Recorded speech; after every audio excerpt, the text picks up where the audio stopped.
ಬೆಳಗಾವಿಯ ಸಂಸದರಾದ ಜಗದೀಶ್ ಶೆಟ್ಟರ್ ಅವರು, ಗೋವಿಂದ ಕಾರಜೋಳ ಅವರು, ರಾಜ್ಯದ ಅಧ್ಯಕ್ಷರಾದ BY ವಿಜೇಂದ್ರ ಅವರು, ಇನ್ನೂ ಹಲವಾರು ನಾಯಕರುಗಳು, ಶ್ರೀರಾಮುಲು ಅವರು, ಇನ್ನು ಹಲವಾರು ಜನ ಮುಖಂಡರು ಆ ಕಾರ್ಯಕ್ರಮದಲ್ಲಿ ಭಾಗವಹಿಸ್ತಾರೆ. ಸರ್, ಆ ಕಡೆ ಸದ್ಯಕ್ಕೆ ವಾತಾವರಣ ಏನನ್ಸುತ್ತೆ? ವಾತಾವರಣ ನೀವ್ ಹೇಳ್ಬೇಕು, ಟಿವಿ ಅವರು ನಾವ್ ಸರ್, ನೀವು ಗ್ರೌಂಡ್ ರಿಪೋರ್ಟ್ ನಿಮ್ದು ಅನಾಲಿಸಿಸ್ ಇಲ್ಲ, ನೀವೇ ಅನಾಲಿಸಿಸ್ ಮಾಡಿ ನಮಗೆ ರಿಪೋರ್ಟ್ ಕೊಡ್ಬೇಕು. ಸರಿ, ಸಹಜವಾಗಿ ಕಳೆದ ಚುನಾವಣೆಯಲ್ಲಿ ಆಗಿರೋ ಸೋಲಿನ ಬಗ್ಗೆ ತಾವು ಪರಾಮರ್ಶೆ ಮಾಡಿರ್ತೀವಿ ಸರ್. ಈ ಸಲ ಅದನ್ನ ತಿದ್ದುಕೊಳ್ಳುವಂತ ನಿಟ್ಟಿನೊಳಗೆ ಏನೇನೆಲ್ಲ ಪ್ರಕ್ರಿಯೆಗಳಾಗ್ತಾ ಇದೆ? ಹೋದ ಸಲದ ಚುನಾವಣೆಯ ಸಂದರ್ಭನೇ ಬೇರೆ, ಈ ಸಲದ ಚುನಾವಣೆಯ ಸಂದರ್ಭನೇ ಬೇರೆ. ಪ್ರತಿ ಒಂದು ಚುನಾವಣೆಗೆ ಮತ್ತೊಂದು ಚುನಾವಣೆಗೆ ಬೇರೆ ಬೇರೆ ಇರ್ತವೆ. ಸರ್, ಪ್ರತಿಯೊಂದು ಚುನಾವಣೆಗಳು ಪಾರ್ಟಿ ನಡೀತಾವೆ. ಈಗ ನೀವು ಎದುರಿಸಬೇಕಾಗಿದ್ದು ಸರ್ಕಾರವನ್ನ ಮಣಿಸಬೇಕಾದಂತ ಸವಾಲಿದೆ. ಸರ್ಕಾರ ಮಣಿಸುವಂತದ್ದಿಲ್ಲ. ಏನ್ ಸರ್ಕಾರ ಚುನಾವಣೆಗೆ ನಿಲ್ತದೆ, ಅಭ್ಯರ್ಥಿಗಳ ಚುನಾವಣೆಗೆ ನಿಲ್ತಾರ. ಅಲ್ಲ, ಸರ್ಕಾರ ಬಂದು ಠಿಕಾಣಿ ಹುಡುಕ್ತಾರ. ನಮ್ಮ ಹಿಂದೆ ಸರ್ಕಾರ ನಡೆಸಿದವರು ಅಷ್ಟ ಪ್ರಮಾಣದಲ್ಲಿ ಅವರು ಇರ್ತಾರೆ, ಅವರು ಬಂದು ಠಿಕಾಣಿ ಹುಡ್ತಾರೆ. 48 ಗಂಟೆ ಮೊದಲು ಸರ್ಕಾರ ನಡೆಸೋರ್ನ, ಹಿಂದೆ ಸರ್ಕಾರ ನಡೆಸಿದವ್ರನ್ನ, ಠಿಕಾಣಿ ಹುಡ್ದವ್ರನ್ನ ಎಲ್ಲರನ್ನೂ ಕಳಿಸ್ತಾರೆ. ಅಲ್ಟಿಮೇಟ್ಲಿ ಮತ ಹಾಕವರು ಈ ವಿಧಾನಸಭಾ ಕ್ಷೇತ್ರದ ಮತದಾರರ ಅಲ್ವಾ. ಸರ್, ಈಗ ಪಕ್ಷ ಬಿಟ್ಟು ಹೋದಂತವ್ರು ವಾಪಸ್ ಬರ್ತಾ ಇದ್ರು ಒಬ್ಬೊಬ್ಬರಾಗಿ, ಇನ್ನೂ ಯಾರ್ಯಾರು ಬರುವಂತ ಸಾಧ್ಯತೆ ಗೊತ್ತಿಲ್ಲ ನನಗೆ. ಗೋವಿಂದ ಕಾರಜೋಳ ಸಾಹೇಬ್ರು ಮತ್ತು ಅರುಣ್ ಶಾಪೂರ್ ಅವರು, ನಮ್ಮ ಹಿಂದಿನ MLC ಅವರು, ಅವರಿಗೆ ಅದ್ರ ಬಗ್ಗೆ ಡಿಟೇಲ್ ಆಗಿ ಗೊತ್ತಿದೆ. ನನಗೆ ಅದ್ರ ಬಗ್ಗೆ ಅಷ್ಟೊಂದು ಮಾಹಿತಿ ಇಲ್ಲ. ಬಹಿರಂಗ ಪ್ರಚಾರ 24ರಿಂದ 23ಕ್ಕೆ ನಾಮಿನೇಷನ್ ಕೊಟ್ಟ ಮೇಲೆ 24ರಿಂದ ಬೆಳಿಗ್ಗೆ ಮನೆ ಪಾದಯಾತ್ರೆ ವಾರ್ಡ್ ವೈಸ್, ಮಧ್ಯಾಹ್ನ ಸಭೆ, ಸಾಯಂಕಾಲ ಗ್ರಾಮೀಣ ಭಾಗದ ಪ್ರವಾಸ. ಯಡಿಯೂರಪ್ಪನವರು ಬಹಿರಂಗ ಸಭೆ ನಾವು ದೊಡ್ಡ ಪ್ರಮಾಣದ ಯಾವುದು ಮಾಡುವುದಿಲ್ಲ, ಸಣ್ಣ ಸಭೆಗಳನ್ನು ಮಾಡ್ತೀವಿ. ಯಡಿಯೂರಪ್ಪನವರು ಕೂಡ 4 ದಿವಸ ಬರ್ತೀವಿ ಅಂತ ಹೇಳಿದ್ದಾರೆ.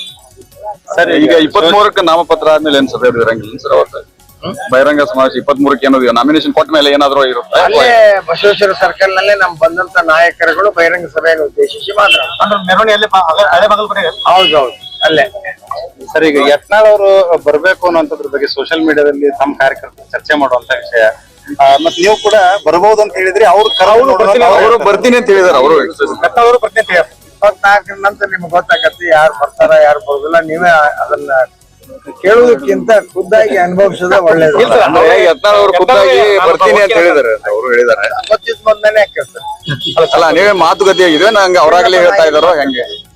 ಬೆಳಗಾವಿಯ ಸಂಸದರಾದ ಜಗದೀಶ್ ಶೆಟ್ಟರ್ ಅವರು, ಗೋವಿಂದ ಕಾರಜೋಳ ಅವರು, ರಾಜ್ಯದ ಅಧ್ಯಕ್ಷರಾದ BY ವಿಜೇಂದ್ರ ಅವರು, ಇನ್ನೂ ಹಲವಾರು ನಾಯಕರುಗಳು, ಶ್ರೀರಾಮುಲು ಅವರು, ಇನ್ನು ಹಲವಾರು ಜನ ಮುಖಂಡರು ಆ ಕಾರ್ಯಕ್ರಮದಲ್ಲಿ ಭಾಗವಹಿಸ್ತಾರೆ.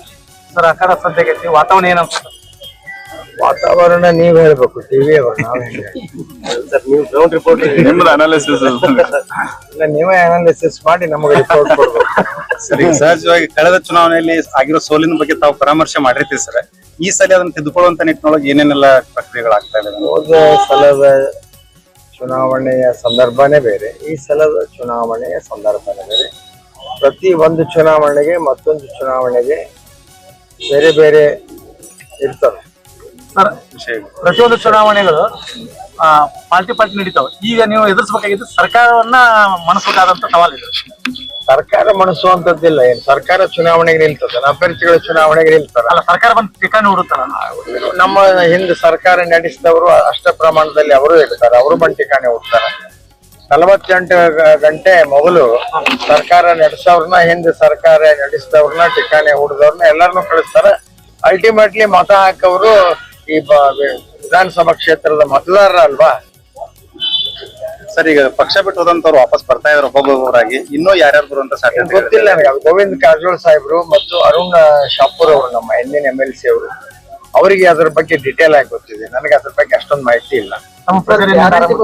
ಬಹಿರಂಗ ಪ್ರಚಾರ 24ರಿಂದ 23ಕ್ಕೆ ನಾಮಿನೇಷನ್ ಕೊಟ್ಟ ಮೇಲೆ 24ರಿಂದ ಬೆಳಿಗ್ಗೆ ಮನೆ ಪಾದಯಾತ್ರೆ ವಾರ್ಡ್ ವೈಸ್, ಮಧ್ಯಾಹ್ನ ಸಭೆ, ಸಾಯಂಕಾಲ ಗ್ರಾಮೀಣ ಭಾಗದ ಪ್ರವಾಸ. ಯಡಿಯೂರಪ್ಪನವರು ಬಹಿರಂಗ ಸಭೆ ನಾವು ದೊಡ್ಡ ಪ್ರಮಾಣದ ಯಾವುದು ಮಾಡುವುದಿಲ್ಲ, ಸಣ್ಣ ಸಭೆಗಳನ್ನು ಮಾಡ್ತೀವಿ. ಯಡಿಯೂರಪ್ಪನವರು ಕೂಡ 4 ದಿವಸ ಬರ್ತೀವಿ ಅಂತ ಹೇಳಿದ್ದಾರೆ. ಸರ್, ಈಗ 23ಕ್ಕೆ ನಾಮಪತ್ರ ಆದ್ಮೇಲೆ ಏನ್ ಸಭೆ ಇರಂಗಿಲ್ಲ ಸರ್? ಅವತ್ತು ಬಹಿರಂಗ ಸಮಾವೇಶ 23ಕ್ಕೆ ಅನ್ನೋದು ನಾಮಿನೇಷನ್ ಕೊಟ್ಟ ಮೇಲೆ ಏನಾದ್ರು ಇರುತ್ತೆ? ಅಲ್ಲೇ ಬಸವೇಶ್ವರ ಸರ್ಕಲ್ ನಲ್ಲೇ ನಮ್ ಬಂದಂತ ನಾಯಕರುಗಳು ಬಹಿರಂಗ ಸಭೆಯನ್ನು ಉದ್ದೇಶಿಸಿ ಮಾತನಾಡ್ತಾರೆ. ಅಂದ್ರೆ ಮೆರವಣಿಗೆಯಲ್ಲಿ ಹಳೆ ಬಾಗಲ್ ಕಡೆ ಹೌದೌದು ಅಲ್ಲೇ. ಸರ್, ಈಗ ಯತ್ನಾಳ್ ಅವರು ಬರ್ಬೇಕು ಅನ್ನೋದ್ರ ಬಗ್ಗೆ ಸೋಷಿಯಲ್ ಮೀಡಿಯಾದಲ್ಲಿ ತಮ್ಮ ಕಾರ್ಯಕರ್ತರು ಚರ್ಚೆ ಮಾಡುವಂತ ವಿಷಯ. ಮತ್ ನೀವು ಕೂಡ ಬರಬಹುದು ಅಂತ ಹೇಳಿದ್ರಿ, ಅವರು ಬರ್ತೀನಿ ಅಂತ ಹೇಳಿದಾರೆ.